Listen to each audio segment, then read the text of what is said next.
No vídeo de hoje eu vou te contar 10 passos que eu dei e que me ajudaram a ser uma mãe mais paciente, mais consciente e a lidar melhor com as minhas emoções, especialmente nos momentos mais difíceis, e eu acredito que isso também pode te ajudar se o que você está buscando é oferecer uma educação mais respeitosa e perder menos a paciência com as suas crianças, com os seus filhos.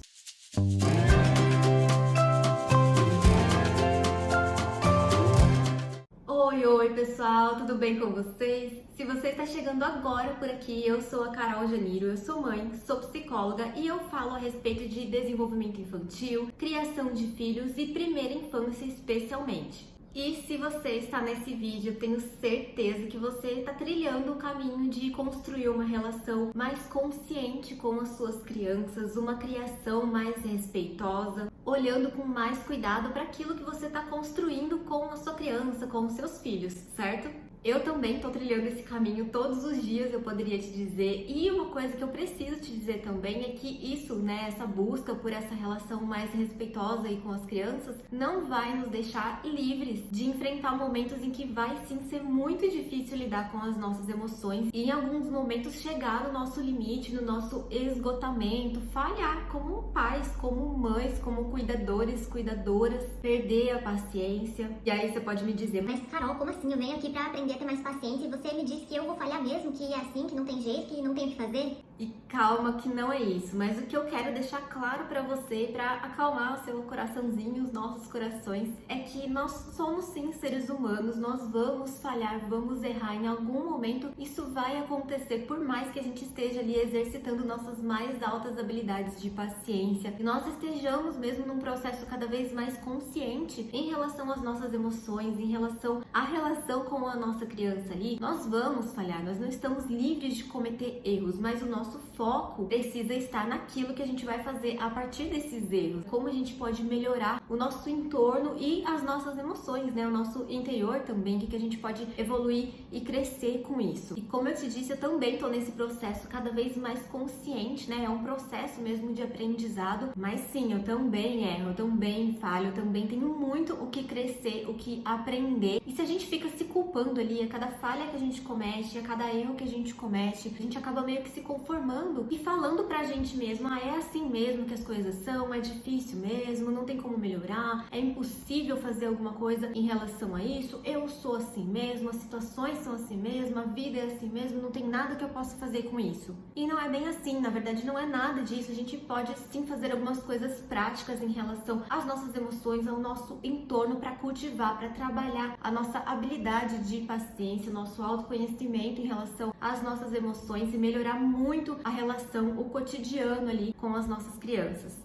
Então vamos lá que eu quero te falar melhor a respeito desses 10 passos que me ajudaram e me ajudam muito ainda no meu cotidiano como mãe a trabalhar dia após dia a minha paciência de uma maneira muito consciente e a conviver de uma forma mais pacífica por aqui. O primeiro passo é a gente saber o que esperar da fase de desenvolvimento que a nossa criança está vivendo. E ninguém precisa ser expert em desenvolvimento infantil, nem devorar todos os livros a respeito do assunto. Mas, gente, se você se prepara, se você sabe o que esperar da fase que a sua criança está vivendo, se você sabe quais são os comportamentos, as reações, as necessidades esperadas, isso vai te ajudar muito a entender que muitas dessas ações, muitos desses comportamentos, necessidades são características da fase, são comuns a outras crianças também, que não são para nos testar, não são porque a gente está fazendo alguma coisa de errado, não são maus hábitos da criança, do bebê. E vai ajudar inclusive nisso, a gente parar de levar os comportamentos das crianças pro lado pessoal, porque muito da nossa falta de paciência vem às vezes desse senso comum, que tá ali dizendo pra gente o tempo todo que a criança tá tentando manipular a gente, que ela tá fazendo alguma coisa pra nos atingir, pra nos testar, pra testar os limites ali. E quando a gente entende sobre comportamento e desenvolvimento infantil, a gente entende que muitas das características, por exemplo, a resistência é muito característica característica da fase ali por volta dos 2 anos de idade, quando a criança começa a experimentar a individualidade, o poder de escolha dela no mundo, e ela precisa reafirmar o tempo todo ali a identidade dela, né? Então, para ela vive ali muitos conflitos mesmo. Então, é comum que por volta dos 2 anos de idade, muitas resistências comecem a acontecer, porque a criança quer começar a fazer as coisas por ela mesma, para treinar a autonomia dela, e não por uma questão de testar a gente, de testar a nossa paciência. Quando a gente entende isso, a gente consegue mediar esses conflitos ali no cotidiano da criança, oferecendo para ela outras opções de coisas que ela pode escolher no dia a dia, que não vão afetar o andamento do dia de forma significativa e que ao mesmo tempo vão proporcionar para a criança esse treino da habilidade da autonomia que ela tanto precisa, sem entrar em tantos conflitos com a gente. Então, percebeu o quanto é importante a gente entender o que esperar de comportamentos, necessidades e características comuns de cada fase de desenvolvimento? E como eu disse, a gente não precisa ser expert em desenvolvimento infantil, não precisa se formar como profissional na área de infância e desenvolvimento, mas é muito legal que a gente saiba onde encontrar ali minimamente informações que vão nos ajudar. Eu já tenho um vídeo, inclusive é um vídeo anterior a esse, eu vou deixar o link aqui na descrição para vocês, onde eu citei uma lista de livros para quem quer se preparar justamente para isso, né? Para entender o mundo da criança, o desenvolvimento infantil, para entender melhor a respeito de criação de filhos nessa pegada, né? De uma criação mais consciente, mais respeitosa. Eu acho muito importante que você veja esse vídeo também para entender isso que a gente está falando nesse primeiro passo. Inclusive, este canal aqui e as minhas redes sociais são um ótimo caminho para você compreender mais a respeito de desenvolvimento infantil, primeira infância, criação de filhos. Então, se você quer entender mais a respeito desse universo e o que esperar de cada fase, de cada momento ali, aproveita e já se inscreve agora no canal para não esquecer depois.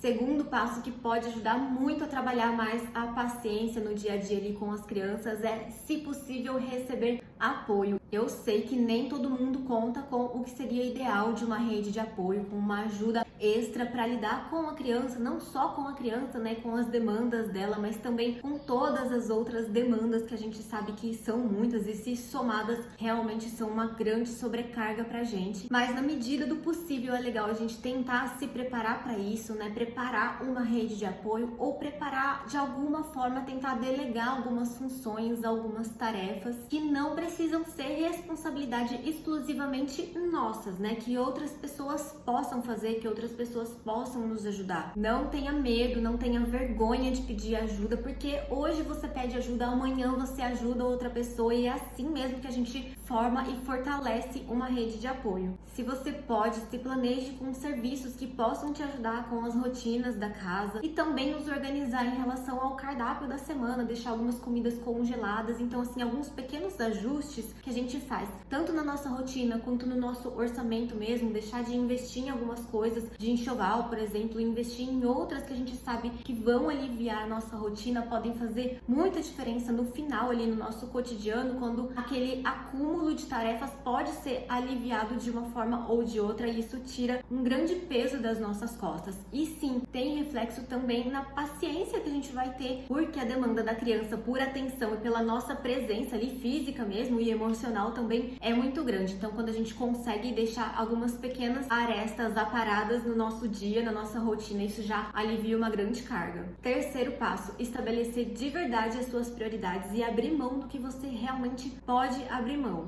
Repete comigo, ninguém dá conta de tudo. Ninguém dá conta de tudo. A gente se compara muito, a gente idealiza muito, a gente já vai falar mais disso inclusive, mas a gente imagina que em algum momento alguém dê conta de muitas coisas que a gente não consegue dar em alguns momentos da nossa vida ali, e a gente fica se culpando e se cobrando muito justamente pelas coisas que a gente não tá conseguindo abraçar ali naquele momento. E a gente precisa entender que em alguns momentos da nossa vida a gente vai precisar fazer escolhas e focar nas nossas prioridades e naquilo que é prioridade de fato pra gente. E escolher dar foco nessas prioridades vai necessariamente exigir que a gente abra mão de outras coisas e que a gente tente não se culpar tanto por aquilo que não pode ser feito ou não merece tanta atenção naquele momento. Isso de estabelecer prioridades, estabelecer o que realmente importa pra mim em cada momento da minha vida, fez toda a diferença, porque eu me culpava muito por deixar, por exemplo, o trabalho em segundo plano, em alguns momentos em que meu bebê demandava muito mais atenção atenção de mim, mas quando eu entendi que naquele momento da minha vida ele era a minha prioridade máxima e que aquelas coisas, aquelas demandas dele, aquele momento com ele não iriam voltar mais e que todo o resto estaria ali ainda me esperando quando essas fases dele passassem, isso abriu a minha mente, sabe? Fez muita diferença mesmo no sentido de não me cobrar tanto por coisas que não poderiam ficar tão bem feitas nesse momento em que eu tava com o foco voltado ali para essa prioridade. Então, ter claras as nossas prioridades e as coisas que a gente vai abrir mão, que a gente não vai se culpar por aquilo, em alguns momentos da vida não significa que nunca mais a gente vai voltar a dar atenção, a gente vai voltar a fazer ou dar foco nessas outras coisas, mas são momentos que a gente precisa eleger, né, tudo isso, eleger o que mais importa naquele momento pra gente não se sufocar querendo abraçar o mundo. Com isso, a nossa paciência se esvai também. A gente não consegue estar 100% ali com a nossa criança, a nossa paciência vai estar sempre no limite mesmo, porque a gente vai estar sempre querendo apagar todos os incêndios e equilibrar todos os pratinhos ao mesmo tempo, e isso realmente não é possível. Quarto passo, eliminar as comparações e a idealização. Tem muito a ver com o que a gente acabou de falar. E as comparações, a idealização que a gente faz da nossa vida e das pequenas parcelas que a gente observa da vida das outras pessoas, das outras famílias, são grandes vilãs na nossa falta de paciência com a nossa criança, com a nossa família, com a nossa realidade. Porque comparamos a nossa realidade com a realidade de outras pessoas, que nem sempre corresponde àquilo que a gente imagina. E a gente idealiza que uma vida perfeita pode ser possível. A gente imagina que as pessoas que a gente observa dão conta de tudo, ou que uma vida sem problemas, somente com leveza e serenidade, é sempre possível e tudo vai ser sempre lindo, leve e colorido. E não é assim, né? A nossa vida é mesmo permeada por desafios, por altos e baixos, por dias super legais e cheios de coisas boas, e por dias monótonos, chatos, entediantes, difíceis, com problemas mesmo. Todo mundo passa por isso. Mas quando a gente pega alguns recortes da vida das outras pessoas, especialmente nas redes sociais, né? A gente imagina que aquela pequena parcela que a gente está observando ali corresponde à realidade inteira da vida daquelas pessoas, né? E a gente acaba olhando para nossa realidade, para nossa vida ali, e às vezes a gente tá vivendo um momento ali, uma semana, um dia de tédio, de problemas, de preocupações, de desafios e dificuldades, e aí a gente olha para nossa realidade e se frustra. E me fala como é possível, né? A gente ter paciência, a gente lidar bem, construir uma relação legal, sentindo ali o tempo inteiro aquela sensação de frustração, de que as coisas nunca estão legais pra gente, de que as coisas só não vão bem pra gente, que a vida das outras pessoas, das outras famílias, das outras mães é sempre muito mais fácil, muito mais leve, muito mais linda que a nossa. Não tem como a gente ficar bem mesmo desse jeito. Então, quando a gente tem consciência de que não, gente, a vida de ninguém é sempre linda e florida e cheia de arco-íris, todo mundo tem desafios, sim, a gente consegue fazer mais as pazes com a nossa realidade e também enxergar a beleza dos nossos dias, a beleza da nossa realidade, do que a gente está construindo ali com a nossa criança, né? Dentro do nosso mundo ali com ela, da nossa família. Quinto passo, que faz muita diferença quando a gente vai trabalhar as nossas emoções e a nossa paciência, é auto-perdão e auto-aceitação. Como eu disse lá no início, se a gente fica o tempo todo esperando não falhar, não errar, como eu disse no passo anterior também, se a gente fica idealizando uma vida perfeita, uma pessoa perfeita, né? Uma maternidade, uma paternidade perfeita, livre de falhas, a gente vai viver o tempo todo frustrada, porque as falhas vão acontecer, os erros vão acontecer, os altos e baixos virão, sim. E aí não tem como mesmo a gente procurar melhorar na nossa paciência, porque a gente vai ficar o tempo todo remoendo aquela culpa ali por não conseguir atingir a perfeição que a gente idealizou, e a gente nunca vai conseguir ficar bem com isso, né? Ficar bem com as nossas falhas e com o nosso processo de melhoria, com o nosso processo de tomada de consciência, de conhecer e lidar com as nossas emoções. É o mesmo peso e medida com as crianças, né? Eu falo muito sobre isso também, que a gente ajudar as nossas crianças a não pararem ali no erro, né? Não ficarem remoendo a culpa, a punição, o castigo, né? Às vezes a gente faz isso com a gente mesmo também, a gente fica ali se castigando, se punindo, remoendo aquela culpa, aquele erro, e a gente estaciona ali. Então é muito importante que a gente aprenda a focar na solução, a focar no que a gente pode fazer agora para consertar, a entender que os erros, as falhas podem ser reparados, que que as relações podem ser reparadas. E na medida que a gente faz isso com a gente, né, que a gente treina isso com a gente, fica muito mais fácil também a gente conduzir os erros, as falhas das crianças, né, com as crianças ali. A gente vai ensinar isso para a criança também, né? A gente não precisa viver estacionando na culpa, mas sempre focar na solução, no aprendizado, no reparo. Isso é muito legal pra gente ensinar para as crianças sobre empatia, sobre conexão e sobre focar na solução, focar em como reparar, em como consertar, em como aprender, em como evoluir. Próximo passo que me ajudou e me ajuda muito é tentar criar ali algum momento de tempo de autocuidado, de tempo comigo mesmo. E ter um tempo com a gente é muito importante. Eu sei que na rotina e muitas vezes sem rede de apoio, sem condições adequadas ali, a gente vai se embolando no meio da rotina e tudo vai só se somando, virando aquela bola de neve ali. A gente acaba ficando em último plano mesmo naquela listinha, né, de prioridades nossas. Então, assim, na medida do possível, tentar, assim, nem que for 15 minutos diários, mas focar em você, sabe? Em dar uma respirada, incluir alguma coisa que você sabe que vai te fazer bem, olhar pra você, olhar para suas emoções, buscar ajuda, né? Muitas vezes a terapia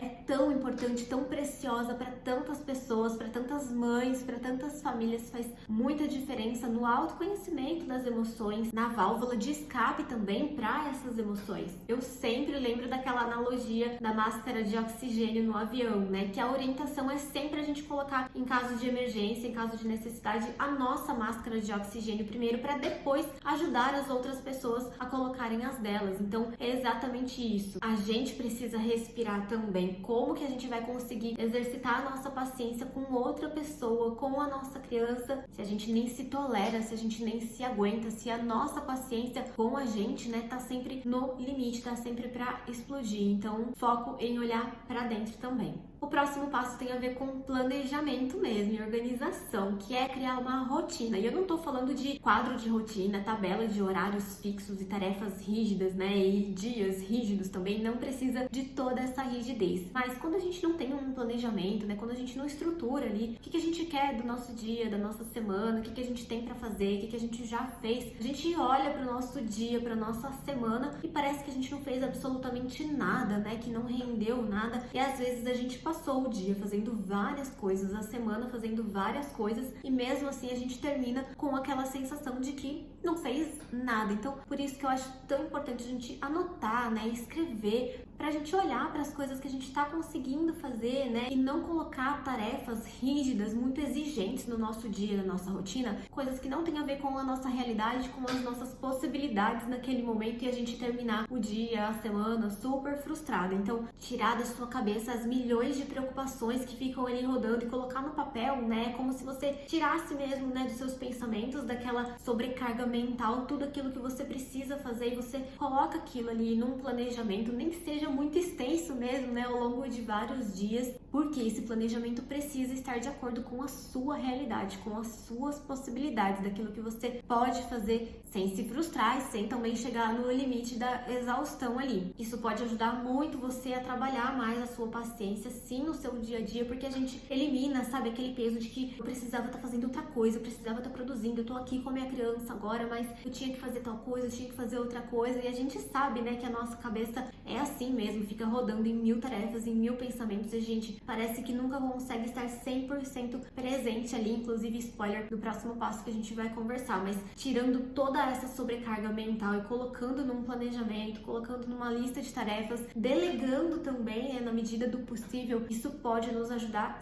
sim a melhorar a nossa habilidade de paciência no dia a dia. O próximo passo é justamente o tempo de qualidade em família, com a sua criança. Naquela listinha ali de prioridades, né, que a gente comentou no início, tem algum espaço para um tempo totalmente dedicado para a sua criança, mas assim, totalmente mesmo. Sem celular, sem televisão, sem outros estímulos no ambiente, ou sem ficar ali pensando o tempo todo do que você precisa fazer, no que você deveria estar fazendo, e você tá ali brincando com a criança. Um tempo de qualidade de fato, porque grande parte da nossa falta de paciência paciência com a criança vem dessa exaustão, dessa sobrecarga mental que não nos deixa relaxar e focar ali na relação com a criança. A gente tá sempre com pressa, a gente tá sempre pensando no que a gente precisava fazer e a gente não consegue estar presente de fato ali no momento com a criança, né? A gente parece que tá sempre querendo que aquele momento acabe pra gente ir pra próxima cena, pra gente fazer a próxima tarefa, pra próxima obrigação que a gente tem que fazer. E sim, nós temos muitas obrigações e é por isso que um planejamento, eleger as suas prioridades, cuidar melhor, olhar melhor pra sua rotina de repente, pedir ajuda, tentar olhar pro seu dia e enxergar o que é que você pode mexer, o que é que você pode deixar de lado, o que é que pode esperar, o que é que você pode dar menos foco pra se dedicar mais ao que é prioridade de fato, como que isso pode ser feito ali dentro da sua realidade para que você exercite esses momentos que vão ajudar muito a construir esse vínculo e essa relação de mais paciência, essa relação mais pacífica com a sua criança. Nono passo, importantíssimo, é autoconhecimento. Conhecimento das nossas emoções, dos nossos comportamentos, das nossas reações, dos nossos gatilhos. Por que que eu digo isso? Porque entender a nós mesmos, as nossas emoções, as nossas reações ali nos ajudam também a entender que muita da nossa falta de paciência tem relação com esses gatilhos que estão ligados à nossa história, com fatos que a gente viveu, com crenças que fomos construindo aí ao longo dos anos, ao longo de tudo que a gente viu, viveu, ouviu, e nem sempre isso é tão consciente assim. A gente só sabe que algumas coisas nos tiram muito do sério em alguns momentos específicos, em outros momentos não, que algumas coisas são estopim pra gente, então a gente entender por que que aquilo especificamente me incomoda tanto e que pode sim ter alguma ligação com a minha história, com aspectos emocionais específicos, pode nos ajudar muito em termos de crescer com as nossas angústias, os nossos sentimentos. Então, dedique um cuidado especial para se autoconhecer. Se você tiver a oportunidade de fazer terapia, faça, porque é um presente lindo, muito especial que você vai oferecer para si mesmo e para sua família também. Mas também leia, pesquise, esteja em contato com profissionais, converse, busque ajuda. E o 10º e último ponto, muito importante, que faz sim muita diferença na paciência que a gente vai construindo ali no dia a dia com a nossa criança, é a gente se permitir ser mais flexível no dia a dia, tanto com a gente quanto com as nossas crianças. Então eu sei que combinados são super importantes para manter a segurança, para manter uma certa ordem, né? A ordem que as coisas vão acontecer, uma ordem na família, uma ordem na nossa rotina mesmo, sim. Mas é importante também a gente se permitir, às vezes, quebrar alguns protocolos, fugir um pouco daquilo que a gente planejou em razão de dar prioridade ao que é prioridade. Isso vai ajudar muito não só em como a gente olha e cuida ali das nossas emoções, mas também na construção do vínculo, da relação que a gente está criando ali com a nossa criança também. Quando eu comecei mesmo, de fato, a internalizar mais todos esses passos, a me cobrar menos e a olhar mais para o que eram as minhas reais prioridades como mãe, trabalhar a minha paciência também foi sendo consequência. Foi um processo que foi melhorando e foi evoluindo, e hoje eu já consigo sim colher frutos muito positivos disso na relação com a minha criança. E mesmo quando eu falho, porque sim, eu falho também, eu não fico mais presa nisso, sabe? Isso parece que não é mais um peso tão grande como já foi, sim, há bem pouco tempo atrás, inclusive, mas eu consegui sim ir mudando isso e aplicando tudo isso que a gente conversou por aqui, e eu espero de coração que esse vídeo tenha te ajudado, tenha feito sentido pra você. Lembre de avaliar, me diga aqui também o que você achou, eu vou gostar muito de trocar essas experiências com vocês também aqui do outro lado, e se inscreva no canal pra continuar recebendo os outros conteúdos meus por aqui, combinado? Então, um super beijo e até o próximo vídeo, tchau!